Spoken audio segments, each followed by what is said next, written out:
네.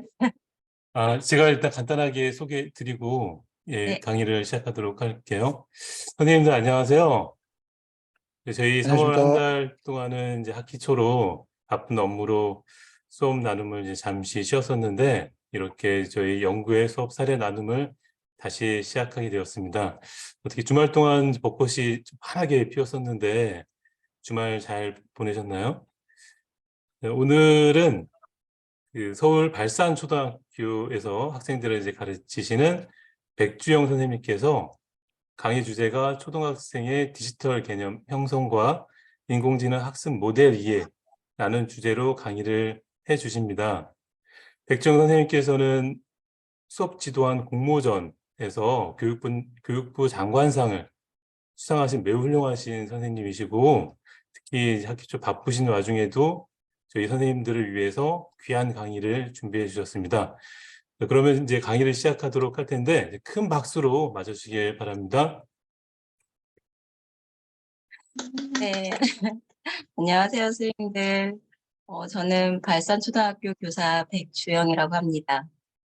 화면에 보이시는 AI가 도와주면 나비가 다시 돌아올 거예요 프로젝트는 저와 제 친구가 운이 좋게도 이번에 실시된 제3회 인공지능 융합교육 지도안 공모전에서 교육부 장관상을 받게 된 수업 지도안입니다.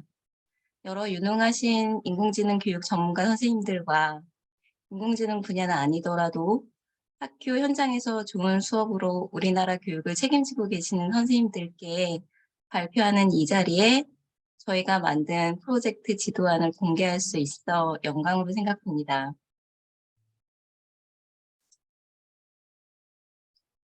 우선 이 프로젝트는 서울교육대학교 인공지능과학융합과를 졸업한 양혜민 선생님과 숭실대학교 AI 창의융합교육에 재학 중인 제가 만든 프로젝트입니다.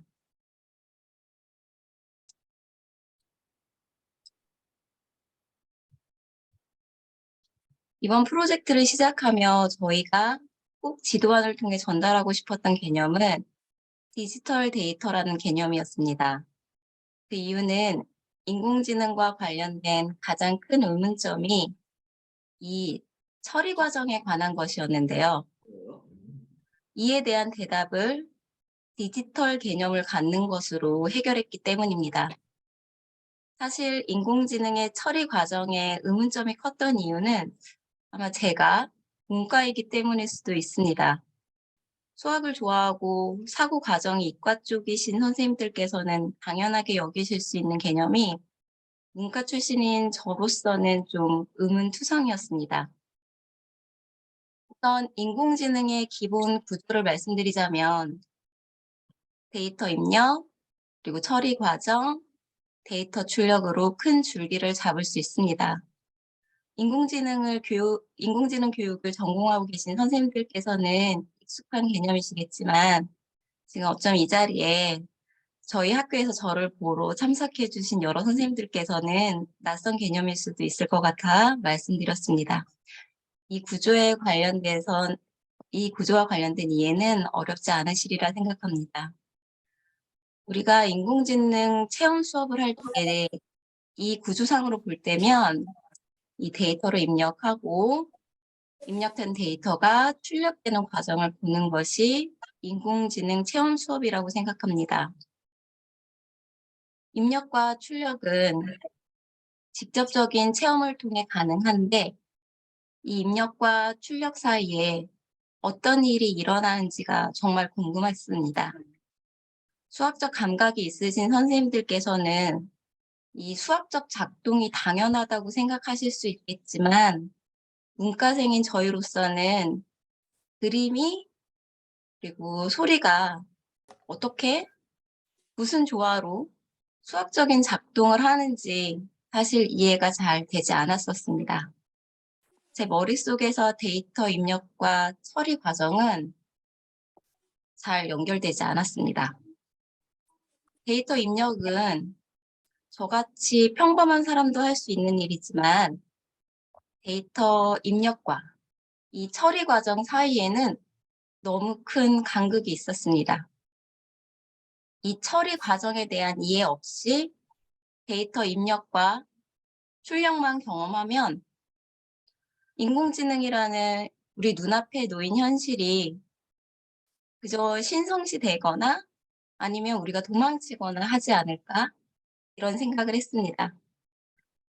다행히도 교육청에서 대학원 지원을 받아 배움의 기회를 가질 수 있었고 무엇보다도 저와 같은 문외한의 학생을 어떻게 가르쳐야 될지 되게 난감해하면서도 많이 인내하신 교수님들이 있어서 단순히 인공지능 처리 과정의 수학적 개념의 가장 기본적인 부분을 이해할 수 있었습니다. 제가 지금 나이가 40이 좀 넘었는데요. 이 수학적 과정을 이해하기 위해서, 인공지능 수학을 이해하기 위해서 교보문고에 가서 정석을 다시 사서 풀게 될 줄은 어, 꿈에도 몰랐습니다. 하지만 제가 초등학교 교사인데 아이들하고 벡터며 미분이며 편미분을 하고자 했던 건 아니죠. 그러나 인공지능 수학을 공부해서 좀 의미가 있다고 생각했던 이유는 내가 인공지능 수학을 이해하면 우리의 학생들이 결국 이 수학적 과정까지 가는 방향성을 가지고 성장할 수 있는 그 안내자가 내가 될 수 있겠구나라고 생각했기 때문에 가치 있다고 생각했습니다. 저는 인공지능 처리 과정 수학에 난해한 부분까지 다 이해할 필요는 없다고 생각했습니다. 제가 개발자가 되거나 IT 업계에서 일할 일은 없을 테니까요. 하지만 우리들의 학생은 다르죠. 이 학생들은 수학적 과정을 이해하고 더 발전된 방법을 제시할 수 있는 가능성을 가진 아이들이니까요. 인공지능을 선도하는 국가가 된다는 것은 데이터의 입력과 처리 과정 사이의 이 턱을 넘어 처리 과정 안에 있는 여러 가지 방법보다 더 발전된 방향을 제시하고 연구하는 미래 인재를 길러내는 일일 것입니다. 인공지능 교육 대학원을 다니시는 여러 선생님들과 마찬가지로 저희는 다행히도 여러 좋은 여건 하에서 인공지능 처리 과정에 가장 기초적인 수학을 이해했으니 학생들이 데이터를 수학과 연결할 수 있도록 징검다리 돌 하나를 내려놓으면 좋겠다는 생각으로 이 지도안을 만들었습니다. 그래서 이 지도안은 데이터를 숫자로 다룹니다. 인공지능 처리 과정의 가장 기초적인 수학을 이해하고 처음 든 생각이 수학적 과정이라면 숫자를 사용해야 되겠네 라는 생각이었습니다. 우리가 생각하는 데이터는 개 데이터, 고양이 데이터 이런 거였는데 이게 숫자여야 했구나라는 생각이 들었습니다. 아마 데이터를 숫자로 보지 못하는 문과생의 개념이 인공지능의 이 처리 과정을 마법 상자처럼 만들었던 게 아닌가라는 생각을 하게 되었죠. 그리고 우리와 비슷한 생각을 하는 학생들이 있다면 데이터가 숫자라고 알려주는 것까지는 초등학생에게라도 할 수 있는 수업이겠구나라고 생각했습니다.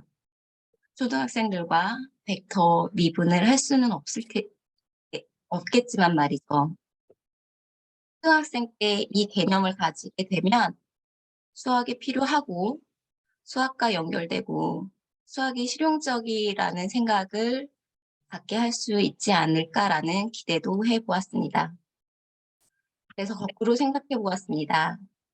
이 수학적 과정을 하려면 숫자가 필요하고 그렇다면 입력한 데이터는 숫자일 것이고 이미지 데이터도 숫자라는 것이고 소리도 숫자라는 것이네.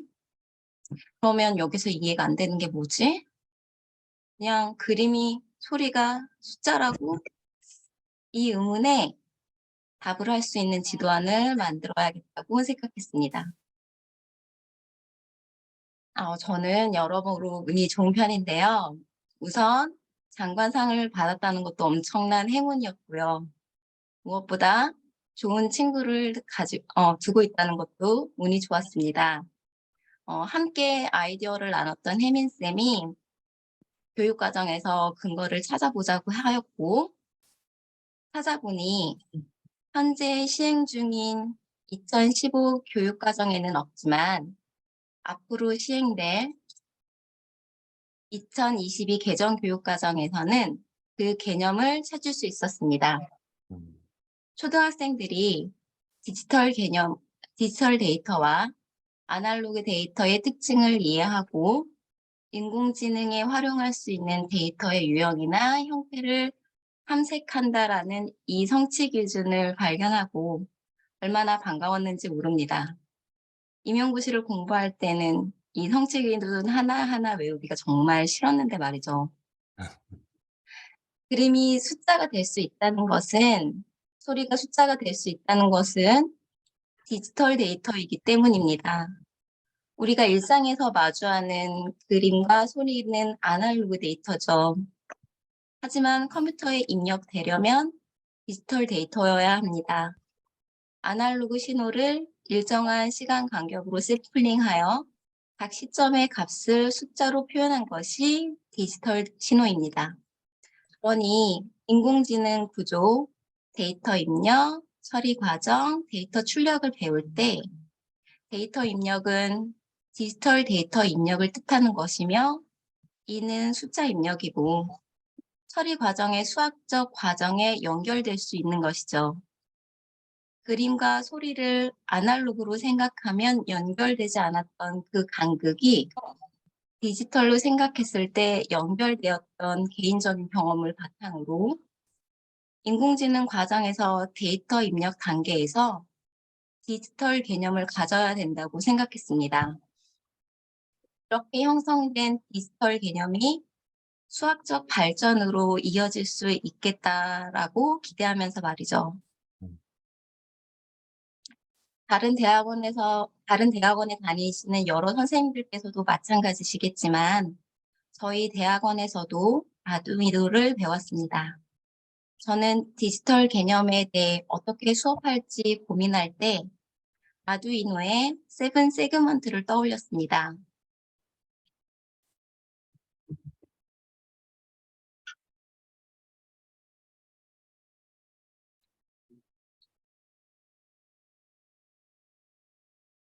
지금 본 영상처럼 이 세븐 세그먼트에는 7개의 정구가 구성되어 있는데 이 각 정구에 전원이 들어왔는지 전원이 들어오지 않았는지로 그리고 전구가 어디에 켜졌는지의 위치에 따라 숫자를 만들 수 있었기 때문입니다. 세븐 세그먼트는 숫자와 일부 문자를 표현하는 일종의 디스플레이인데 이렇게 111000으로 이쪽이 A고 B고 여기가 점이 C거든요. 이렇게 켜고 싶은 곳을 1로 표시하고 끄고 싶은 곳을 0으로 표시함으로써 숫자를 표시했고요. 이것도 각 위치에 맞는 전구를 켜고 끔으로써 2라는 숫자를 표시하는 것을 보고 이것이 0101이 조합으로 그림을 표현하는 예시가 될 수 있을 것이라고 생각했습니다. 하지만 이러한 아이디어가 어린 초등학생들에게 적합한지에 대한 고민이 필요했습니다. 혜민쌤이 초등학생들이 쉽게 할 수 있는 활동으로 수준을 맞추는 것이 중요하다고 보고 아두이노 대신 마이크로비트를 사용하자고 제안을 했습니다.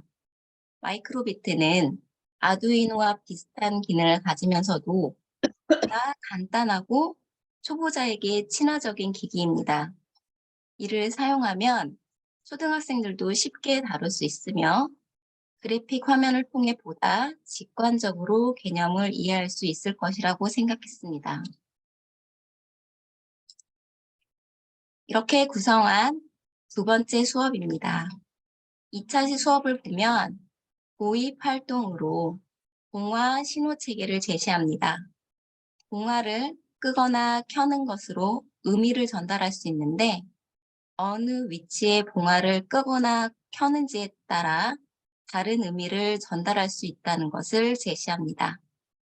봉화는 초등학생에게도 익숙한 소재이기에 세븐 세그먼트를 통해 전달하고자 했던 개념을 초등학생의 수준에 맞게 전달할 수 있는 활동으로 재구조화했습니다. 이와 더불어 비교 대상인 아날로그 신호에 대한 개념도 갖추어야 되기 때문에 나비 날개짓에 대한 경험을 떠올리게 했습니다. 나비는 저희 프로젝트의 메인 소재이기도 하기 때문에 나비 동작에서 연속적인 개념인 아날로그 개념을 가지도록 했습니다. 그리고 이 수업 메인 활동으로는 2가지 활동을 준비했는데 이 활동들은 디지털 개념 형성을 위한 것이었습니다. 먼저 활동 1에서는 마이크로비트 메인 코드를 탐색하며 마이크로비트에 대한 이해를 높이는 실습을 하도록 하였습니다. 이를 통해 마이크로비트의 기능과 사용법에 대해 익힐 수 있었습니다. 그리고 활동 2에서는 나비 날개의 움직임을 마이크로비트로 표현해 보면서 디지털 개념 형성 실습을 준비했습니다. 마이크로비트의 어느 위치에 전구를 켤 것인지, 끌 것인지를 정하는 것으로 나비 날개의 모양을 표현할 수 있다는 체험을 하는 활동입니다. 이를 통해 디지털 신호를 통한 그림 표현에 대한 이해도 함께 높일 수 있었습니다. 전체 2차 시 수업의 흐름은 화면과 같았습니다. 2차 시 수업을 통해 실제 나비 날개의 움직임과 같은 아날로그 데이터는 연속성이 있다. 디지털 데이터는 1, 0으로 표현할 수 있다. 그리고 마이크로비트로 디지털 나비를 만들 수 있다는 학습 목표를 가지고 수업을 진행했습니다. 2차 시 수업은 아날로그 데이터와 디지털 데이터 개념 형성 방법에 대해 많은 고민을 담은 수업입니다. 봉화 신호 체계와 나비 날개짓을 통해 아날로그와 디지털 데이터의 차이점을 이해하고 마이크로비트를 활용하여 디지털 데이터의 형식과 표현 방법을 경험하도록 하였습니다. 또한 이 수업에서는 초등학생들이 이해하기 쉬운 예시와 활동을 제시해서 아날로그와 디지털 데이터의 개념을 쉽게 익히고 습득하도록 구성하였습니다. 다음으로 3차시 수업을 보여드리겠습니다. 지금 화면의 숫자는 어떤 그림일까요? 이 사진을 이해하기 위해서는 저와 아주 쉬운 작업을 한번 해보도록 하겠습니다. 우선 제가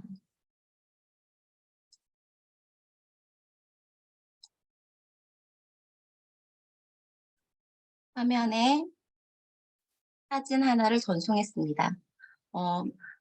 이 사진을 다운로드 받으실 수 있으시다면 한번 다운로드 받으시면 좋겠습니다. 아직 전송이 안 됐군요. 전송을 안 누르고. 네, 지금 전송했습니다. 네.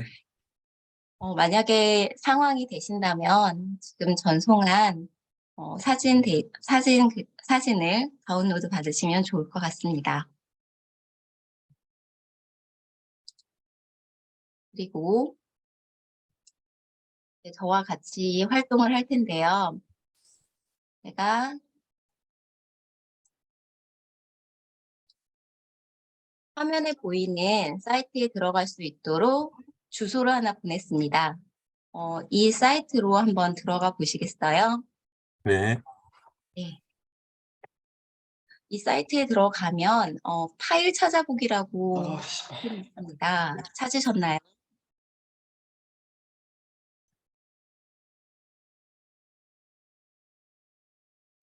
파일 찾아보기요? 네네, 파일 찾아보기라는 버튼이 있습니다. 음. 네, 보여요. 네, 이걸 누르고 아까 제가 네. 전송한 파일을 열 수 있을까요, 선생님들?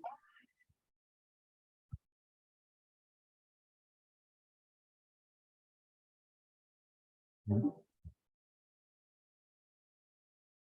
아하, 기다리겠습니다. 네.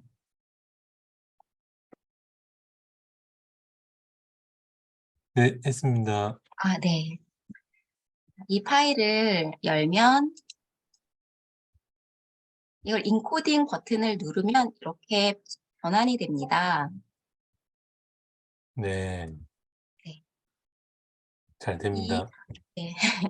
이렇게 변환된 것이 아스키 코드라고 하더라고요. 음, 네. 여러 선생님들께서 지금 들어간 사이트 하단에 보면 이 사이트가 어떻게 작동되는지 설명이 있습니다. 어, 보면 이미지 문서의 내용을 미치 64자리로 인코딩된 뭉뚱한 문자열 표현으로 인코딩하는 무료 웹 응용 프로그램이라고 설명이 되어 있잖아요.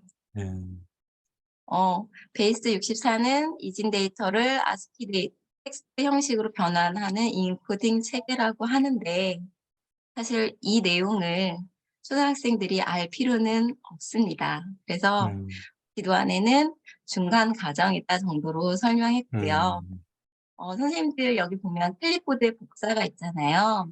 이걸 복사해 주시고 예, 그리고 지금 제가 채팅창으로 보내는 곳으로 또 들어가 주세요. 네, 네, 그곳에 들어가면 이렇게 창이 두 개가 보일 건데요. 선생님들이 복사해 놓은 아스키 코드를 위에 창에다가 붙여넣기 해주시고 변하게 하다를 한번 눌러봐 주세요.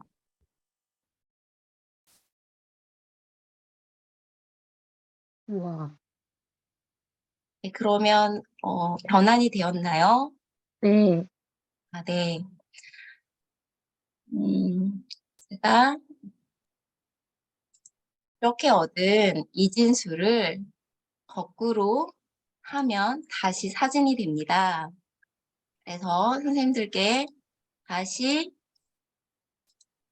이진수를 복사를 하면 제가 채팅창에 보낸 사이트로 또 들어가셔서 복사해 놓은 이진수를 넣어서 아스키 코드로 변환하시면 되는데요. 음, 데스크탑이나 노트북으로 하면 이진수가 복사가 되는데 핸드폰으로 해봤더니 클립보드에 복사하기엔 용량이 너무 크다고 돼 있더라고요.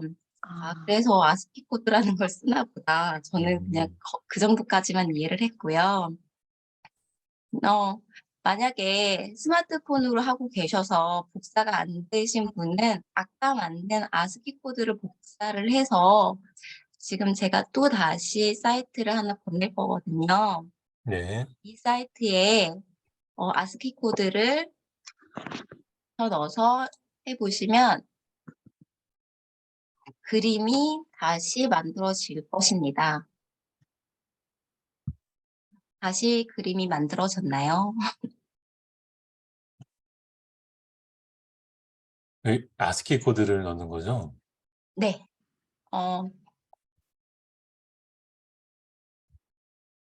어, 이거 예, 이제 네. 선생님, 이번 제가 보낸 바이너리에서 텍스트로 예, 변환기라고 보낸 아, 사이트에는 일단 바이너리를 넣어서 이제 아스키로 한 다음에 음, 아스키를 복사를 하셨으면 채팅창에 있는 베이스 64에서 이미지 디코더 그 사이트로 우와. 들어가셔서 네. 다시 그림으로 돌아왔나요? 네. 예. 다행입니다. 아, 네. 이렇게 3차 시 수업의 도입은 선생님이 가지고 있는 이진수가 그림이 되는 실제 사례를 아이들이 직접 확인하는 것으로 수업을 시작하고자 했습니다. 음, 2차 시 수업에서 0과 1로 전쟁 상황을 전달하거나 나비 모양을, 나비 모양을 디스플레이할 수 있는 체험을 했는데요. 이 원리가 한정적인 상황에서만 작동되는 것이 아니라 우리가 실제로 사용하는 컴퓨터, 인터넷에서 구하는 모든 데이터에 일괄적으로 작동한다는 것을 아이들이 체험을 통해 확인할 필요가 있다고 생각했습니다. 이 전환 과정을 계산할 필요는 없기 때문에 변환기를 사용해 변환 체험을 할 수 있도록 한 것입니다. 이 전환 과정이 서로 호환된다는 개념을 갖는 것이 인공지능의 학습 원리를 이해해 나가는 과정이 될 거라고 생각하고 준비한 활동입니다. 인공지능 학습 모델은 데이터를 기반으로 하는데 데이터가 학습 모델 안에서 어떻게 작동되는지 감을 잡으려면 데이터 형태가 어떠한지 알아야 될 거라고 생각했습니다. 데이터의 모양이 이런 숫자라면 인공지능 학습 모델은 수학적 방식으로 작동한다는 말이 수긍될 거라고 생각했습니다. 우리는 이 수업을 준비하면서 고량형 통일이라는 것을 좀 떠올렸습니다. 아무래도 저희가 문과다 보니 인공지능 수업을 준비하면서도 역사적 사실을 떠올린 것 같습니다. 도량 통일이라는 게 길이, 면적, 부피, 무게, 시간 등과 같은 물리량의 측정에 대해 표준화된 단위를 사용해서 측정 결과를 서로 비교할 수 있도록 하는 거잖아요.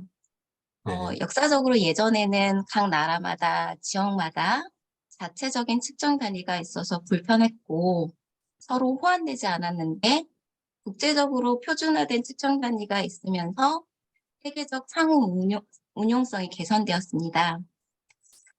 그래서 이 수업을 준비하면서 제가 수학 시간에 초등학생들에게 가르쳤던 무게 단위, 길이 단위가 다시 보이기 시작했습니다.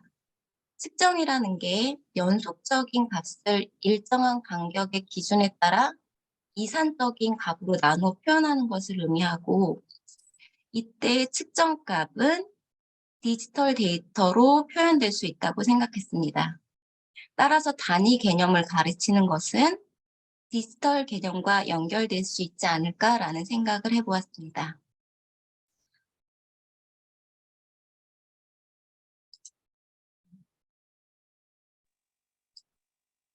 그래서 이를 위해 구체적으로 아날로그 형식의 본 수업에 들어가서는 구체적으로 아날로그 형식의 그림을 그려보도록 하고 이미지 데이터 단위로 디지털 데이터를 만들어 보도록 하는 준비를 했습니다. 우리는 일상생활에서 그림을 그리면 연속된 선으로 표현하는데 우측에 보이는 P스케일 프로그램을 사용하면 선이 아닌 픽셀 단위로 그림을 그리면서 픽셀 단위로 그림을 그려보는 이 활동이 디지털 데이터의 단위 개념을 이해할 수 있는 활동이 되지 않을까라는 생각을 했습니다. 이를 통해 그림을 구성하는 작은 단위인 픽셀에 대한 개념을 이해하고 이 픽셀들이 조합이 돼서 하나의 그림을 만들어가는 과정이 디지털 개념을 형성하는 일환이 될 거라고 생각했습니다. 그래서 선생님들께 채팅창에 P스케일 사이트를 보내드리겠습니다.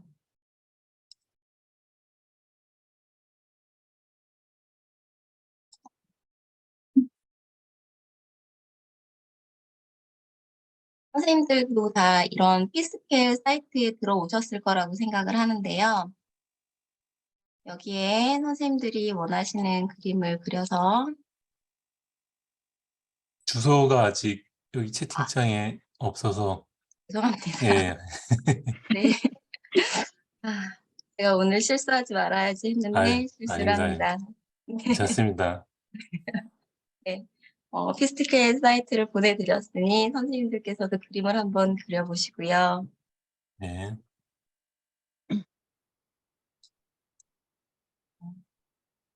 그림을 그리면 감사합니다.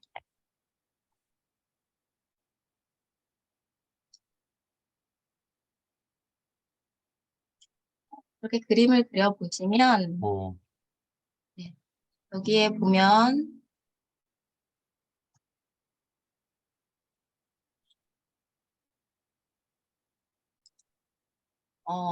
이 산처럼 돼 있는 게 익스포트인데요. 얘를 여기 보면 다운로드를 할 수가 있습니다.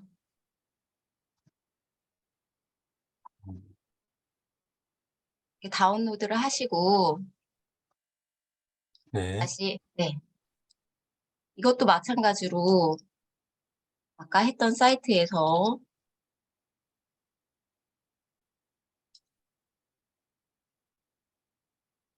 바꿀 수가 있더라고요.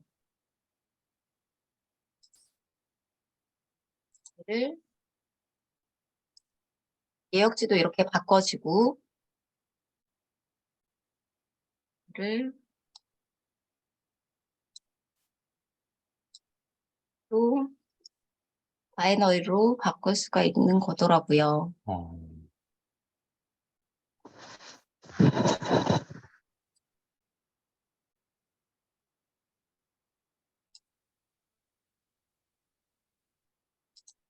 지금 피스켈에서 만든 그림도 이렇게 이진수로 바꿀 수 있더라고요. 그러면 마찬가지로 얘를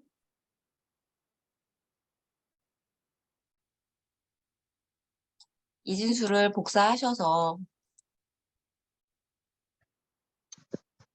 다시 원래대로 그림으로 되돌릴 수도 있겠죠. 네.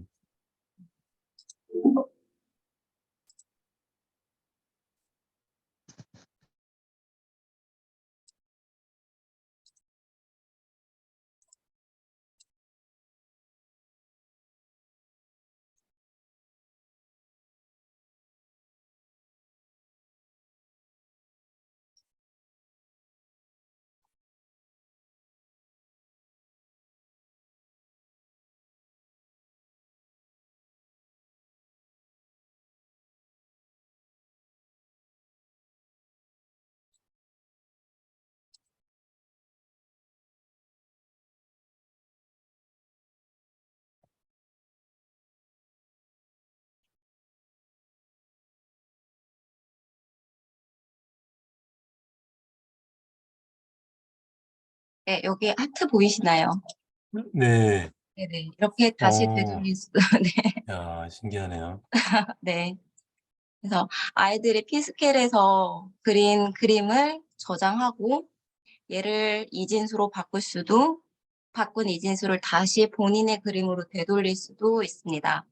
음.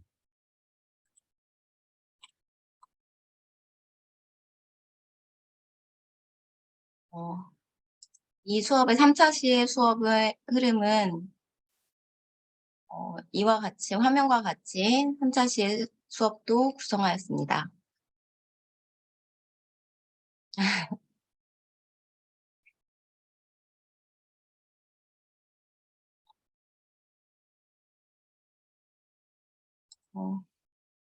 이 3차 시의 수업을 통해 아날로그 데이터는 연속적이고 우리 일상생활에서 볼 수 있는 데이터라는 것을 아이들이 알 수 있기를 바랬습니다.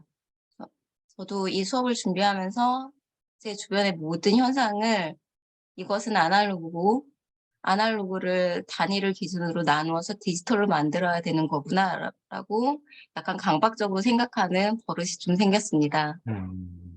디지털 데이터는 불연속적이고 이렇게 단위를 기준으로 불연속적으로 이상값을 만들면 컴퓨터가 인식할 수 있는 데이터로 만들 수 있다는 생각을 했습니다.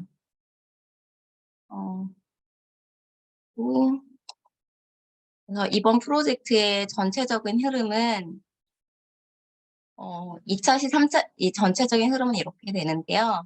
제가 오늘 선생님들께 소개해드린 수업은 2차 시, 3차 시에 인공지능 관련 지식 탐구 부분의 수업을 소개해드렸습니다.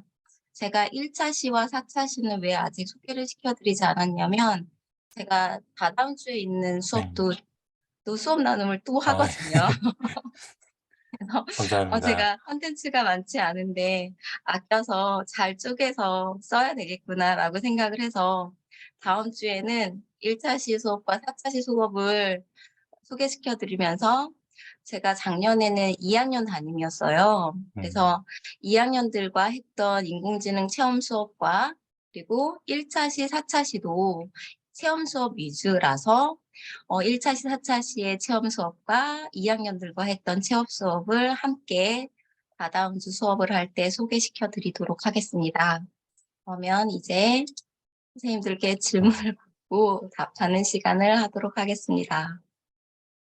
선생님 너무 고생 많으셨습니다. 진짜 왜 장관상을 받으셨는지 또 이렇게 강의를 듣게 되니까 정말 이해가 되는 것 같네요. 선생님들도 이렇게 좀 느낀 점이나 궁금한 점이 많으실 것 같아요.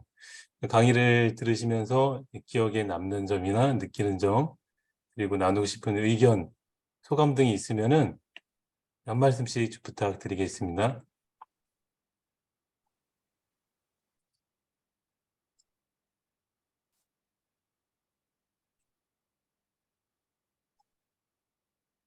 여기 혹시 오수미 선생님 혹시 저 궁금한 점 있으신가요? 한 말씀 부탁드려도 저는 괜찮을까요? 들리세요? 네. 네. 저는 선생님께서 그 처음에 이제 말씀해 주신 부분에 너무 공감을 해가지고 제가 학생의 입장에서, 네, 배우는 입장에서 이거를 들었는데요. 저도 수학 쪽보다는 문과적 성향이 너무 강한 교사라 이 인공지능이 좀 두렵기도 하고 또 어떻게 보면은 정말 그 이과 쪽인 두뇌로 이 인공지능을 조금 이해하고 싶은 마음이 강하거든요. 그래서 아이들한테 가르칠 때 제 스스로가 이제 수학적 사고를 해야 되고 또 그런 자세가 되게 중요하다고 생각을 하는데 이런 수업으로 만약에 진행을 한다면 저부터도 이제 뭐라 그러죠? 이 연수가 그 수업 준비를 하면서 그 연수가 될 것 같고 그다음에 아이들에게도 되게 흥미있게 저와 같은 마음과 그다음에 저와 같은 사고를 가진 초등학교 학생들에게 되게 흥미있게 잘 수업을 진행할 수 있을 것 같다라는 생각이 들어가지고 오늘 저도 나름 이제 바빴는데 이렇게 들어온 게 너무 행운이었던 것 같아요. 그리고 또 다음 주 수업도 해주신다고 했는데 저도 작년에 1학년을 했고 올해도 또 1학년을 했거든요. 그래서 2학년 수업에 관해서 다음 주에 해주신다고 하니까 네, 또 잘 듣고 싶은 마음이 커졌습니다. 선생님 너무 감사드리고요. 진짜 오늘 너무 많이 알게 돼서 너무 감사해요. 이 사이트는 즐겨찾기에 저장해 놓겠습니다.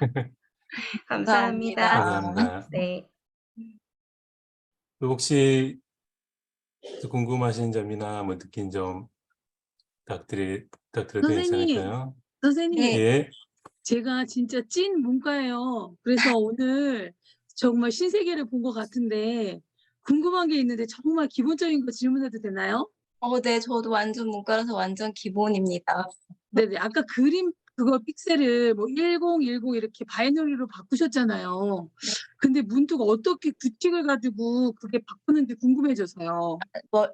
규칙을 가지고, 네네.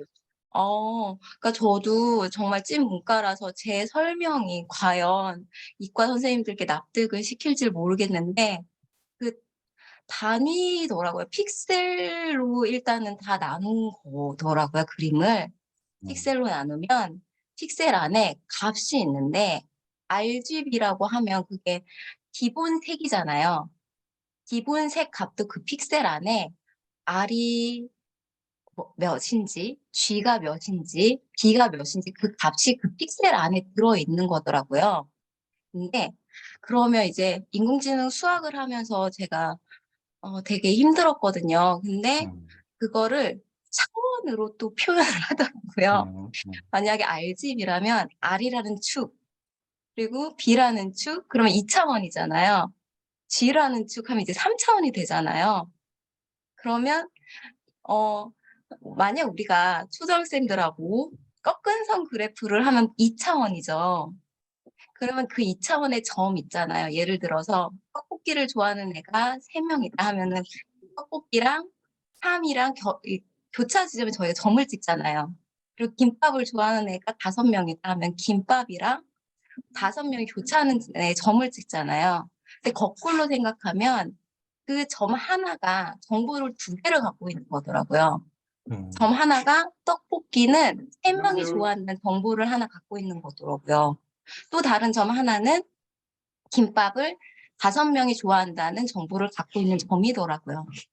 그러면 이걸 다시 3차원으로 생각해서 RGB라고 3차원의 그래프를 생각하고 거기에 점이 하나 찍힌다고 본다면 그 점은 거꾸로 생각하면 R값을 얼마, B값을 얼마, G값을 얼마 갖고 있는 거더라고요. 그러면 그 값을 갖고 있다라는 게 그 픽셀 안에 들어가는 거더라고요. 설명이 됐는지 모르겠어요. 너무 훌륭합니다. 설명 너무 잘하셨습니다. 네. 그래서 저도 인공지능 수학하면서 이제 교수님들께서 설명하실 때 가장 수학을 못하는 사람이었거든요. 저희 대학원에서 가장 수학을 못하는 사람이 인공지능 수학은 이런 거다라고 지금 공모전에 지도안에 녹여내면서 계속 공부를 했는데 하다 보니 결국 그 벡터라는 것도 공부를 해야 되긴 하구나. 행렬이라는 것도 공부를 해야 되긴 하구나를 좀 느끼긴 했습니다.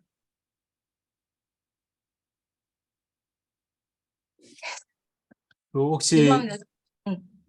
예, 또 혹시 뭐 이렇게 궁금하신 점, 뭐 느낀 점 있으면은 말씀해 주세요. 예, 김준호 선생님 말씀해 주세요. 예, 저는 아무것도 모르는 고등학교 정보교사 김준호입니다. 예, 저는 오늘 일단 2가지 소감이 있습니다. 첫 번째는 양혜민 선생님의 손길이 또 이렇게 닿았구나. 이게 첫 아. 번째고. 예, 양혜민 선생님 지난번에 인사도 드리고 예, 좋은 말씀 많이 나눴었는데, 네. 2번째는 어떤 생각이 들었냐면요. 아까 이제 겸손하게 문과적인 사고가 충만해서 조금 설명이 아쉬울 수 있다. 계속 그 말씀을 계속 하셨는데, 저는 오늘 수학 동화책을 한 5권 정도 정말 편안하고 유익하게 읽은 느낌이에요. 수학 동화책.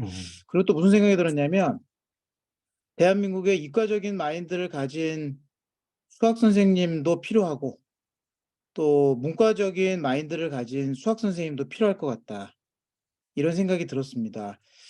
왜냐하면 아이들이 수학 공부를 많이 힘들어 하는데 이게 아마 갭인 것 같아요. 그러니까 수학적인 사고를 원래 하셨던 분이 어떤 설명을 이해하는 방식과 또 문과적인 사고를 하는 분이 수학을 이해하는 방식이 조금 차이가 있는데, 이게 수학과를 나오고 수학을 전공한 분이 가르치다 보니까 이 부분이 왜 모르는지를 아마 모르고 넘어갈 수도 있겠다는 생각이 들고, 사실 저도 작년에 정보교과를 가르치면서 오늘 배웠던 내용을 아이들한테 가르쳤는데, 오히려 제가 설명했던 방식보다 오늘 그러니까 고등학생이니까 좀 더 빨리 진도를 나갈 거예요, 3차 시까지 필요 없이.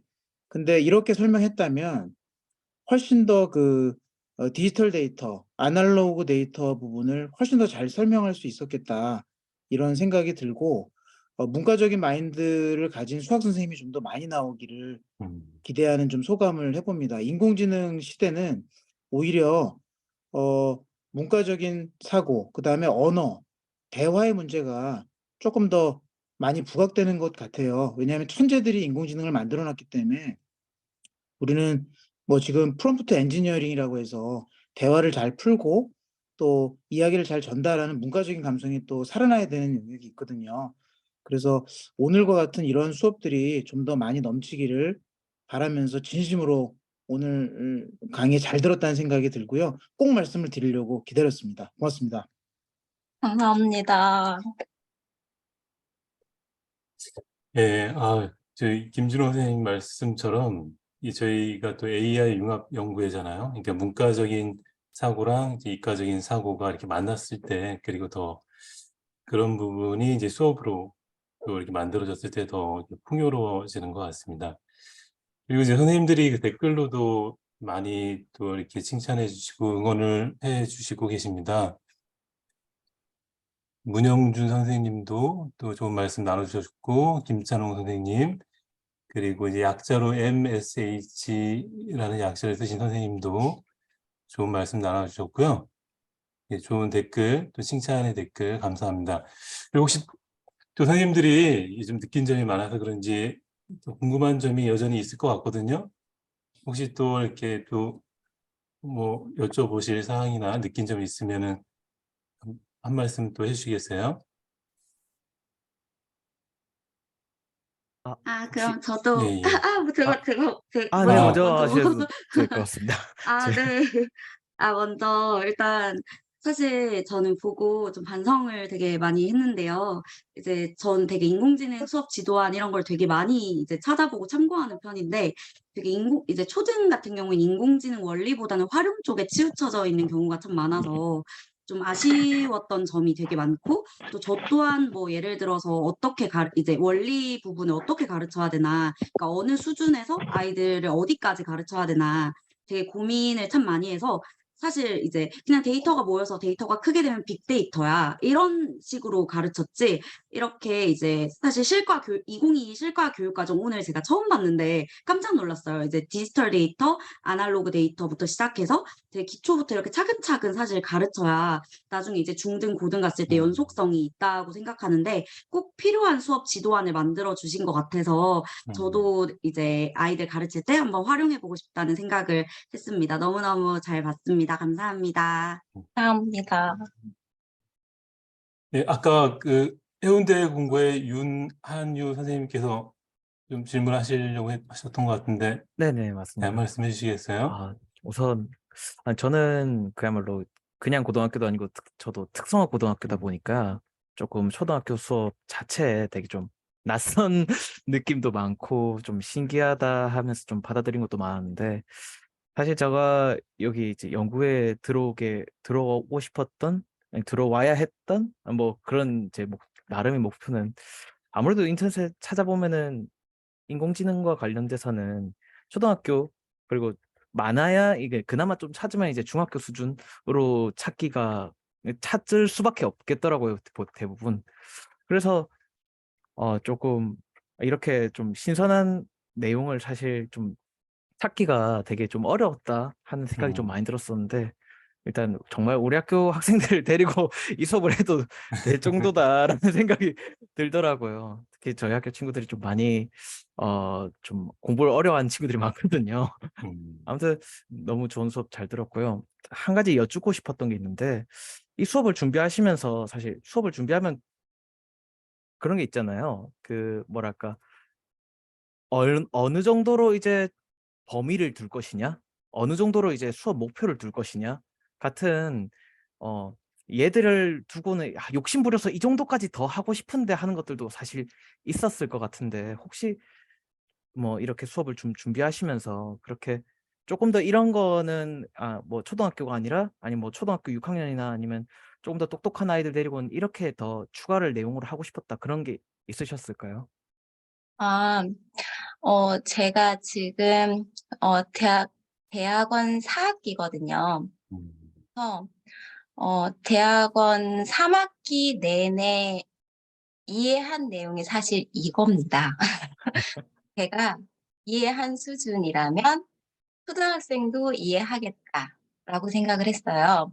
왜냐하면 전 정말 인공지능에 대한 문외한이거든요. 근데 아무것도 모르는 내가 이해하는 이 수준이 바로 초등학생이 이해하는 수준이 될 거다라고 생각을 했습니다. 그리고 3학기 내내 공부해서 이해하는 그 엑기스가 이거라서 아마 제가 더 좋은 자료를 앞으로 낼 수 있을지는 저도 저에게 의문을 갖습니다. 저의 3학기의 엑시인데요. 하지만 지금 사실 조금 더 쥐어짜고 있는 게 지금 논문을 쓰고 있어요. 근데 논문을 쓰면서는 저만의 상상의 나라를 펼쳐도 되잖아요. 그래서 이 아이들이 이렇게 입력된 디지털 데이터를 컴퓨터가 계산하는 게 아니고 아이들 손으로 직접 계산해 보는 것까지 지도안을 지금 짜면서 논문을 쓰고 있거든요. 만약에 조금 더 발전한다면, 제가 봤을 땐, 제가 어디까지를 욕심을 내고 있냐면, 퍼센트론까지를 사실은 논문에서 욕심을 내고 있어요. 퍼센트론이, 세모, 네모, 동그라미를 구별한 인공지능이잖아요. 그러면 세모 영역을 내가 식으로 주고 이 식 안에 들어가는 값인지 들어가지 않는 값인지 곱하기 더하기 해서 찾아봐라 까지는 지금 고민하고 있습니다. 네, 감사합니다. 그 댓글창에 이제 김민정 선생님께서 수업하실 때 학생들이 실습하는 과정에서 선생님 입장에서 어려웠던 점이 있다면 어떤 게 있을까요? 제 경우 새로운 프로그램 활동을 할 경우 한 명 한 명 일일이 가르치는 게 어려웠거든요. 이렇게 질문을 주셨거든요. 네, 어, 여기에 소- 예, 솔직히 말하면 이 수업이 한 찻이라면 실제로는 한 찻이 수업이 아닙니다. 사실 제가 사이트를 선생님들 채팅창에 4번을 보냈잖아요. 그러면 사실 수업은 4번 한 겁니다. 네. 그래서 채팅창에 이렇게 수업들한테 이제 사이트를 하나 주고 나면 그 사이트에 모든 아이들이 들어갈 때까지 1시간 걸립니다. 예, 어떻게 선생님, 그럼 답변이 몇 학년 대상이셨어요? 이 수업은 당연히 5, 6학년 대상입니다. 제가 2학년 담임이긴 했는데 2학년이랑 했던 수업은 다다음 주에 이제 말씀드리겠습니다. 선생님, 저 질문 하나 해도 될까요? 네, 좋습니다. 일단 선생님 수업 너무 나눔 정말 도움이 많이 됐고 감사했습니다.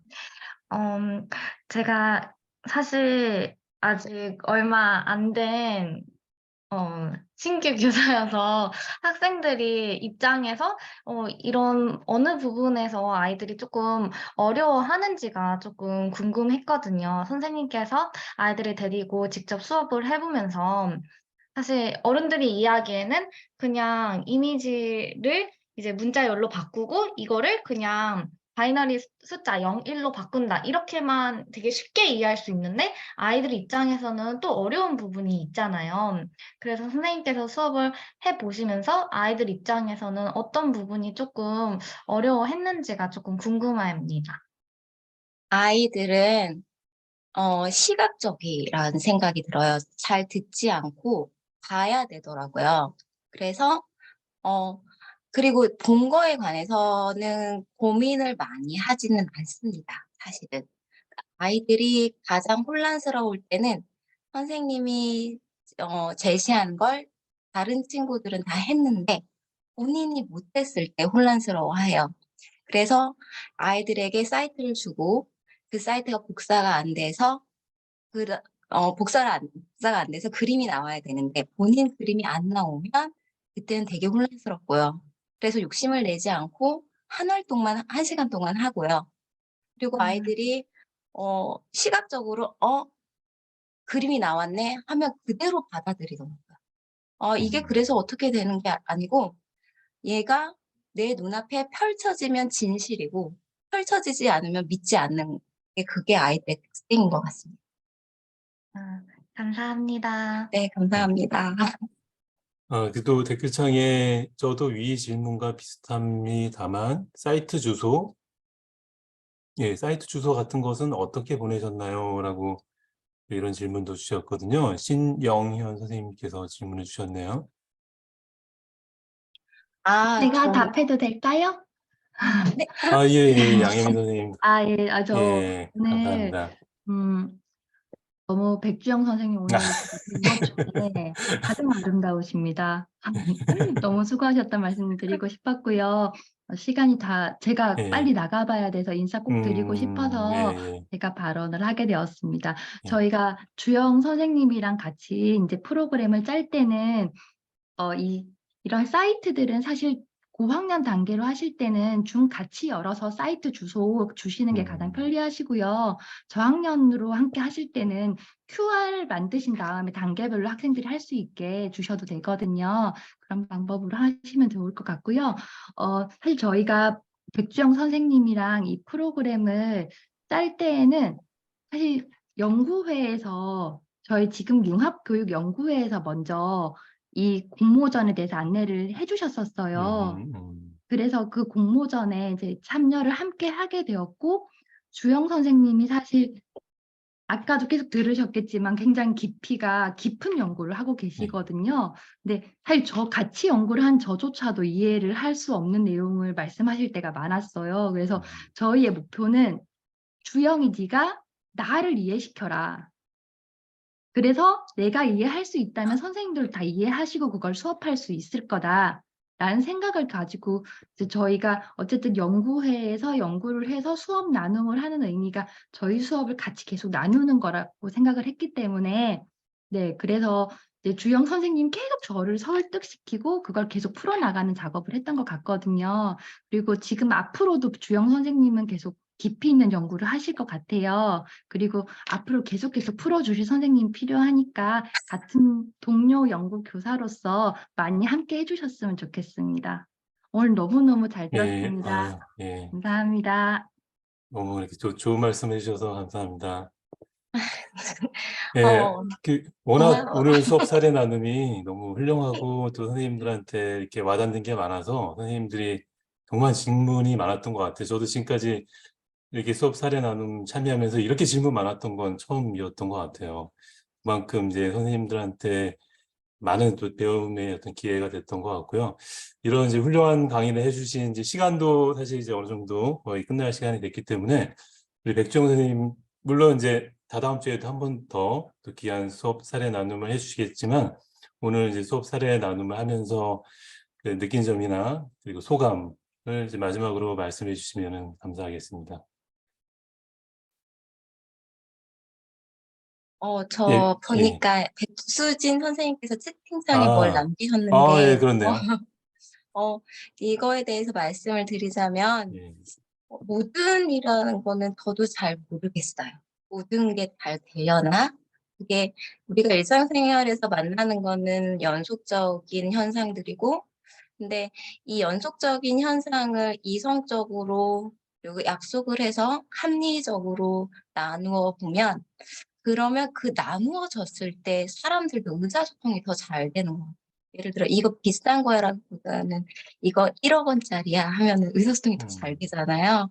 근데 이제 그 돈만 그런 게 아니라 뭐 길이도 됐고 무게도 됐고 했는데 인공지능에 와서는 그림도 소리도 다 사람들이 이제 분절적으로 생각하고 그걸 호환시키고 호환해서 계산하고 그 계산값이 나온 게 인공지능이 아닐까라는 문과적인 사람의 생각이기 때문에 걸러서 들으시고요. 근데 아이들이 그 연습을 하다 보면 수학이 되게 멀게 느껴지고 수학을 왜 해야 되냐고 하는 아이들이 수학적 사고를 하고 수학은 진짜 내 옆에 있는 거구나를 알 수 있지 않을까라는 생각을 합니다. 아, 네, 그러면 백수진 선생님의 또 질문은 이제 이렇게 마무리됐고, 혹시 뭐 이왕 시간 좀 많이 질문이 있었으니까 또 혹시 질문하실 분 계신가요? 서정영 부회장님 혹시 한 말씀 해주시겠습니까?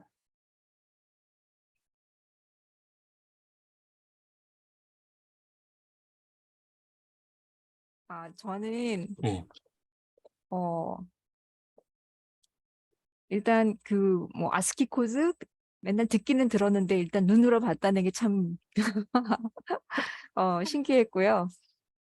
그동안 항상 연구회에서 우리 수업 나눔하면서 계속 그 뭐라 그럴까 그 에듀테크를 소개하는 쪽으로 많이 이렇게 되고 사실 저희가 인공지능 융합 AI 융합 연구회인데 에듀테크 소개하고 에듀테크를 접하고 하는 쪽으로 주로 많이가 됐고 얘기가 됐고 실제로 그 데이터에 대해서 그다음에 정말 그 AI에 대해서 이런 것들은 얘기를 별로 많이 못했었는데 오늘 선생님이 또 그런 연구를 양현 선생님하고 같이 이렇게 하시면서 또 그 부분을 초등학교에서도 불가능할 거다라고 생각을 했었는데 그 부분을 이렇게 연구하신 걸 보고 역시 세상은 넓고 나랑은 다른 사람들이 너무 많구나 이런 생각이 들었어요.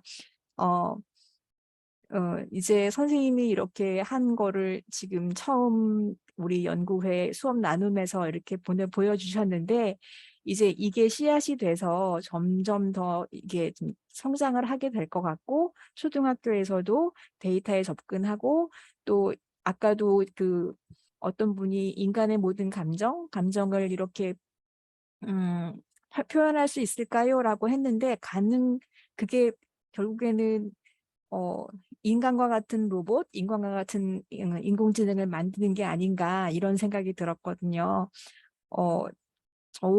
좋은 연구, 좋은 수업을 해주셔서 너무 감사하고 선생님이 발표하시는 것도 전달해 주시는 것도 차분차분하게 전달을 잘해 주셔서 모르지만 잘 얘기를 들을 수 있었습니다.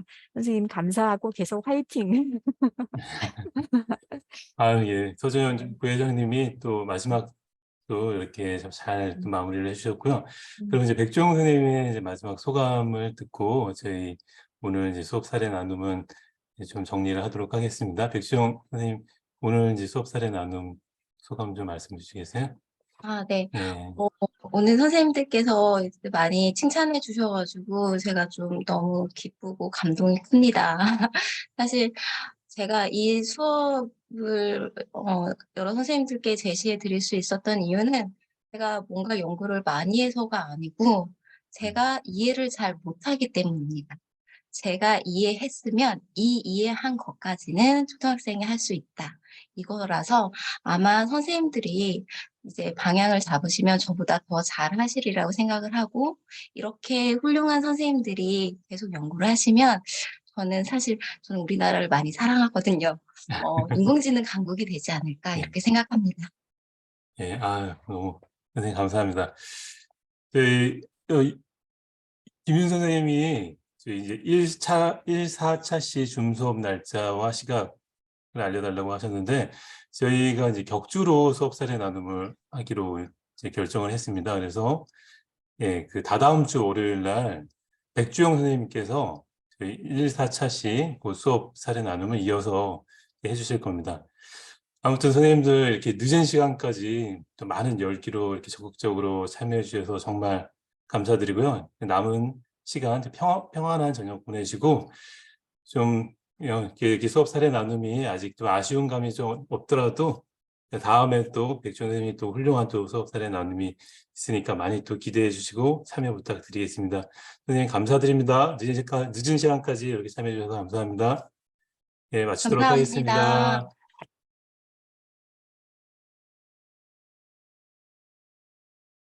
감사합니다.